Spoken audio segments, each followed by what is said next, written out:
There are a few different chemicals, a fungicide or two, that you pump through there that if you don't wash it out, it will eat through the pipe. You can eat through it. I mean, they make primer to put it together with that'll eat right through it if you let it sit on that pipe. So we know that we can certainly corrode it. Acetone will eat a hole right through it. You know, there are a handful of chemicals that are going to attack it and dissolve it. But the things we put through water it's pretty much inert. Fertilizers will not attack it. Most any chemicals we apply through the water will not attack it. So it's very user-friendly. Very, very user-friendly. In general, it has a downfall because of the fact that it cannot have direct sunlight hit it. It has an ultraviolet ray problem. Now, there are PVC blends that do have an ultraviolet ray prohibitor in them. Makes the pipe considerably more expensive, but it must be buried.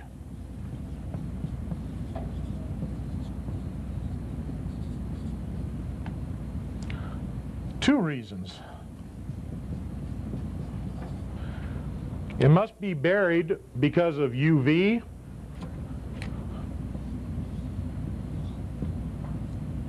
and also because it's so brittle.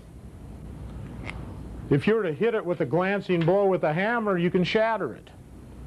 You hit a piece of aluminum or steel, it just dents it. PVC, it'll break it. You'll actually have it crack.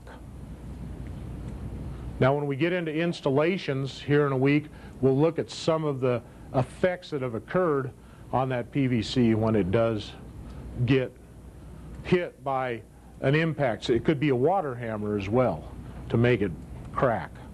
And I have some great examples of that when we get into looking at installations of what can happen with water hammer.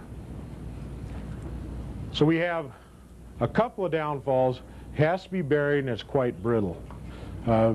There are occasions when we will put it above ground, like on risers in orchards and vineyards and even on turf. But the ones we use on turf are colored. You know, we had the riser.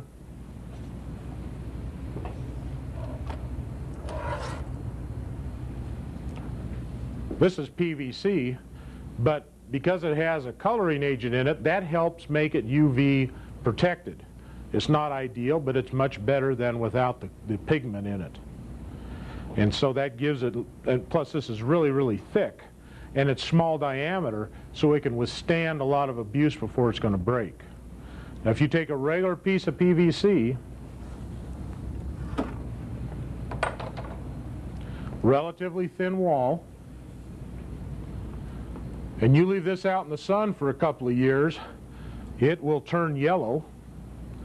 And wherever you see yellow PVC, all you have to do is hit it like that, and it'll probably crack it. It doesn't hardly take any blow at all.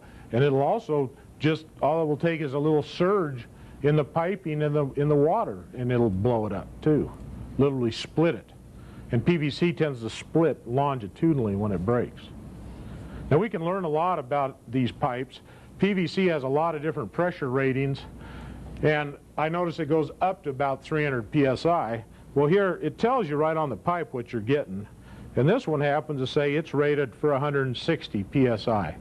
Right on it's stamped right on it. So about every couple of feet you're going to see it. See, it is here, and then the wheel rolls up, it catches again here, and it'll be again as you go down the line. So all we have to do is change that wall thickness, make it thicker, it has a higher pressure rating. Make it thinner, a lesser pressure rating. And we effectively buy it according to the weight. So I can buy this pipe, and this pipe tells me that it's 1.5 inches. An 1.5 inches, 300 psi rated would be probably nearly 3 to 4 times as thick as this 160 rated. To double the pressure, you need about 4 times the thickness to get the same effect. So it'd be about 4 times thicker to get a 300 psi rating. That's the effectiveness of, and then it would cost about 4 times more money because it's going to weigh 4 times as much, and I have 4 times as much material invested. You're basically paying by the pound when you buy this stuff.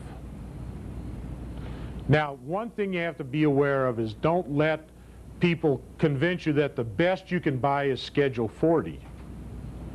Schedule 40, once you get beyond 6-inch pipe, doesn't have very high pressure rating. Schedule 40 is just means it has a designated thickness.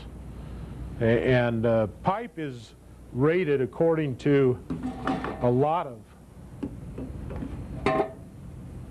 the old steel standards, and we had a IPS, iron pipe size, is the standard for most pipe in the iron sizes, and they carried it over to the PVC. And if you bought 4-inch IPS, it means that a 4-inch fitting, threaded fitting in steel, would thread onto a 4-inch threaded fitting in PVC. It would have identically the same outside diameter. So that is very convenient. We can convert from plastic to steel, and it's very, very helpful. If we were to look at the wall thickness, the inside diameters will also be identical on all Schedule 40 size. So the inside, or the wall thickness, would be identical Schedule 40 6-inch as it would be Schedule 40 6-inch steel. The PVC and the steel would have exactly the same outside diameter, exactly the same inside diameter, exactly the same wall thickness. Has nothing to do with pressure rating.